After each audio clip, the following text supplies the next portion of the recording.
Salut à tous les amis, et c'est parti pour une nouvelle vidéo en cette période estivale où tout le monde est absolument en train de mourir de chaud. D'ailleurs, hydratez-vous bien, c'est important.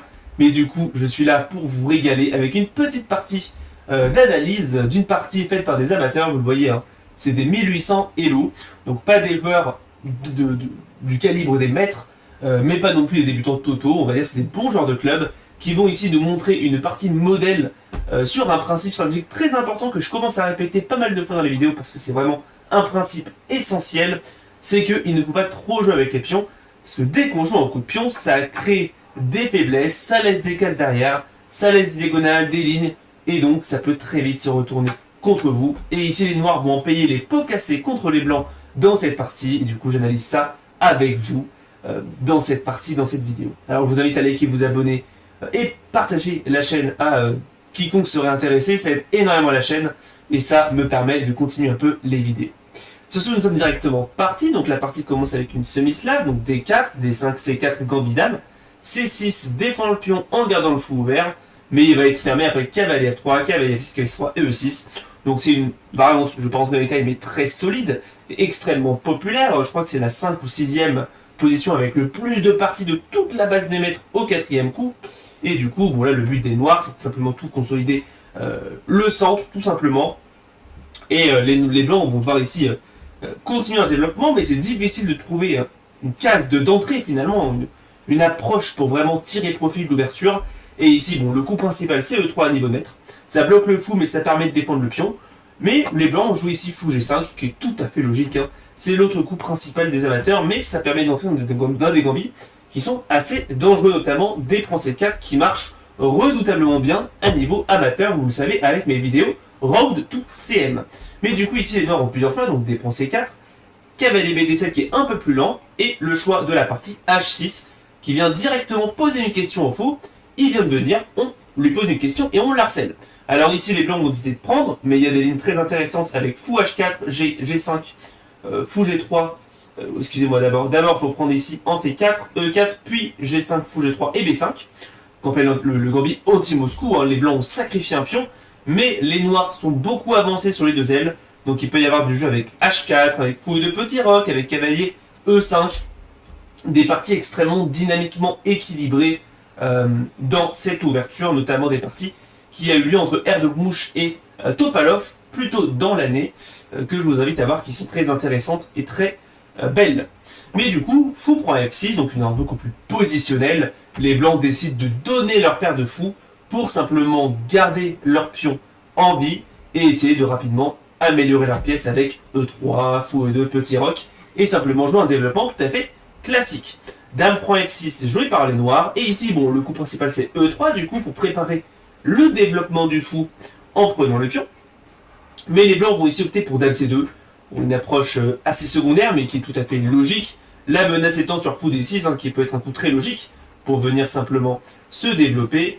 Il y aurait pion prend et cavalier prend, et vous le voyez, hein, le fou qui finit un peu en prise, qui n'est pas défendu, et donc c'est pour ça qu'ici le coup principal c'est défense C4 pour remettre encore une couche de défense sur ce pion et simplement enlever la possibilité des blancs de prendre ici en D5, sur quoi il y aurait par exemple E3, B5 mettant le pion, A4 s'attaque au pion, et fou B7 qui redonne le pion pour avoir énormément d'activité, avec une position qui peut ressembler un peu à ça, où du coup il y a de la pression, vous voyez, hein, tout est ouvert, les noirs ont de l'activité, c'est plus ou moins équilibré.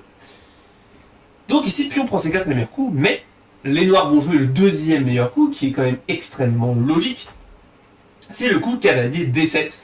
Alors pourquoi cavalier D7 est très bien joué? En fait, comme je vous l'ai dit, la menace était de prendre 2 fois en D5 pour ensuite s'attaquer au pion C6. Maintenant, il y a la tour qui défend le fou, donc il n'y a pas de problème. Et en plus, le cavalier se développe, tout va bien. Ensuite, il va y avoir quelques coups d'amélioration. Bon, E4 est très actif et populaire, mais globalement, c'est une partie qui va être plus ou moins équilibrée aussi. Mais E3 a été joué dans la partie. Sur quoi? Fou D6, développe le fou. Alors en général, dans ce genre de position, on développe plutôt le fou en fianchetto, hein, donc c'est typique et thématique de cette variante Moscou où la dame sort rapidement avec H6, on va jouer G6, fou G7, et rapidement en fait essayer d'ouvrir la position avec C5. Et vous le voyez, hein, le fou, je vous montre un peu, hein, par exemple, tac tac tac. En fait, le plan à long terme va être probablement de jouer un truc comme C5 et essayer d'ouvrir en fait la grande diagonale pour le fou et avoir une très bonne position. Mais fou D6 reste évidemment totalement jouable, c'est juste moins thématique. Fou E2, petit roc, et ça y est, les noirs vont faire leur erreur principale en fait de la partie, qui va déjà leur mettre dans une position assez douloureuse à jouer.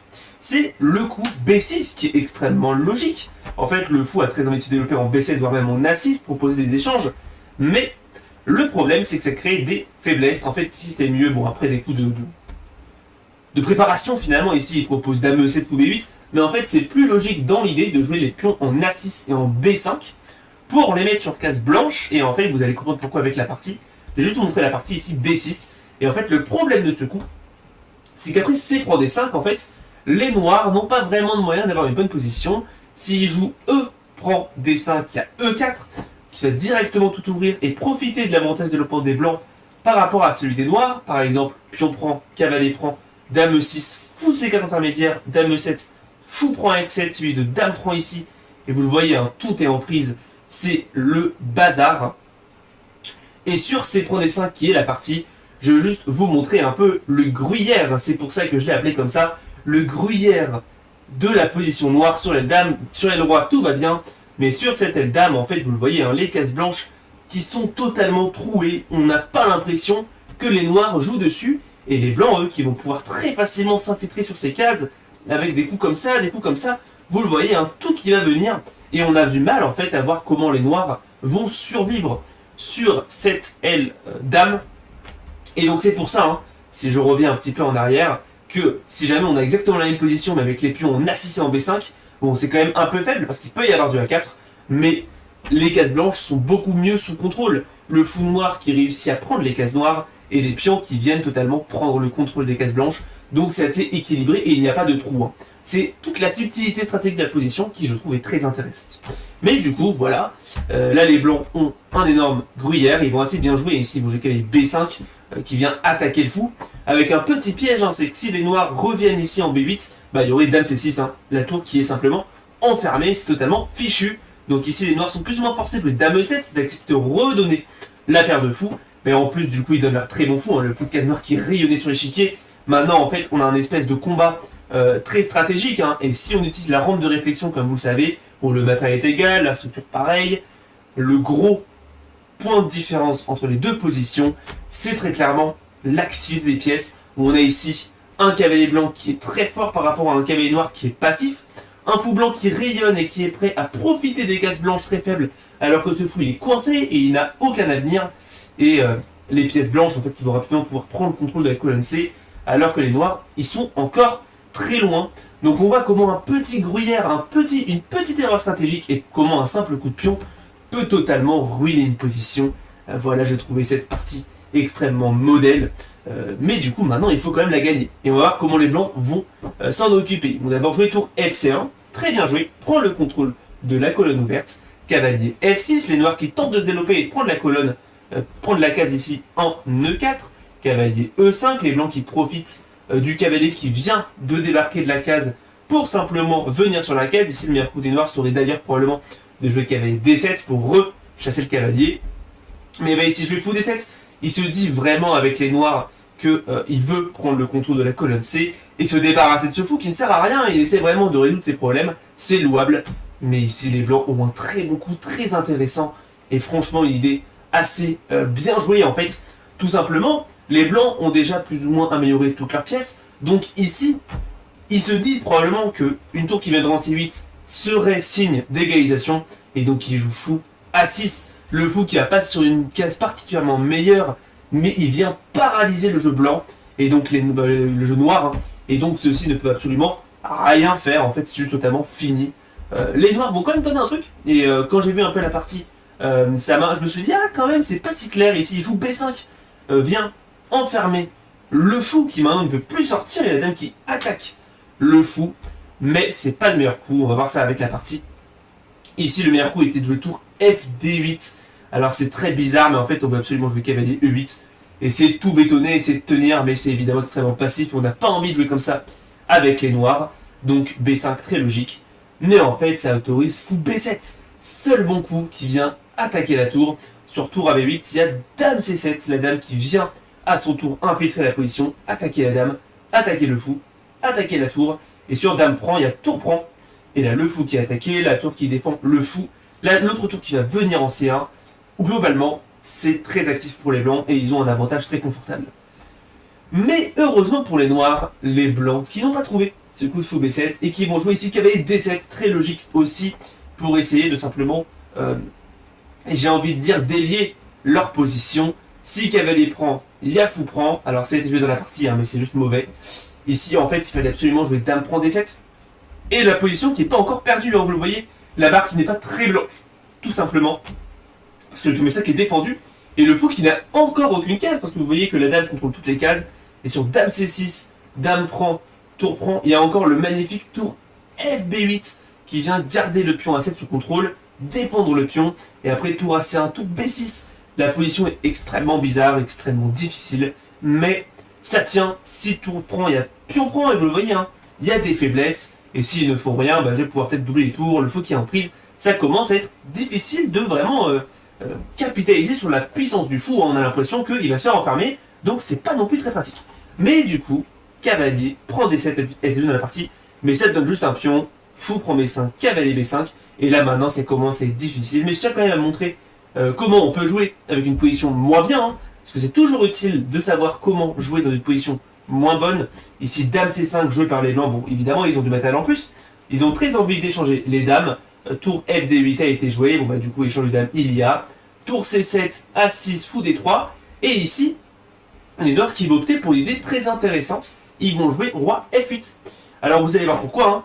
Tour AC1, roi E8, donc notez que le cavalier tape la case C8, ça empêche des échecs, et en fait, après B3, ici, il va y avoir tour D7, et ici, tour 1 C6, et peut-être une légère erreur pratique, parce qu'après tour prend et cavalier D7, bah c'est pas si clair, il y a roi F1, roi D8 avec la tour C8, et ici, il y avait le très combatif, en fait, cavalier B8, attaque la tour, si elle vient en D6, il y a roi C7, et la tour qui est enfermée, donc en fait, elle va être plus ou moins obligée de repartir en arrière, par exemple, en C1, hein, je vous montre un petit exemple, et il pourrait y avoir, du coup, comme roi D7, cavalier C6, roi C7, ou même si vraiment vous avez envie, jouer sur A5, tour A7 et tour C7. Et en fait, les pièces noires qui, mine de rien, malgré la position un peu spéciale, qui commencent à un peu retenir un peu du contre-jeu, et bah c'est pas non plus gagné pour les blancs. Mais avec A5 qui est 2 dans la partie, le problème c'est que du coup ça laisse la tour un peu en paix.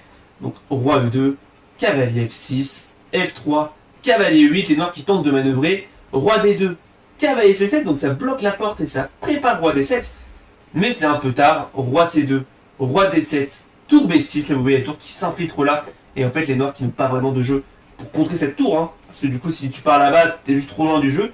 Donc roi E7 est 2 dans la partie, roi B2, roi D7, fou B5, roi E7, E4, pion prend, et avec un pion de plus dans cette position, hein, tour A7, tour B8, roi F8 et fou C4. Ici, la partie s'arrête, il y a eu un abandon tout simplement, parce que juste, bah, évidemment les blancs vont gagner cette position, le fou qui est très actif, la tour qui va venir, il y a un pion passé qui va être mis ici rapidement, il y a même on peut même se créer un deuxième pion passé avec roi C3, A3, B4, c'est globalement le bazar et c'est totalement fini.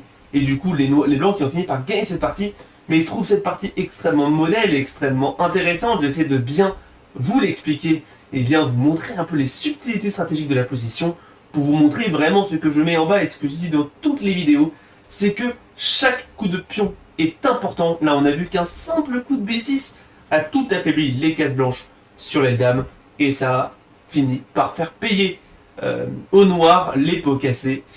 Et voilà, finalement j'espère que cette analyse vous a plu. Moi j'ai eu beaucoup de plaisir à analyser cette position et à analyser cette partie que je trouve très belle. Mais du coup, j'espère que ça vous a plu. N'hésitez pas à liker, vous abonner, partager la vidéo si elle vous a plu, ça aide énormément la chaîne. Et je vous dis à bientôt pour une prochaine vidéo. Et voilà. Donc à demain pour la prochaine vidéo. C'est un Tchuss.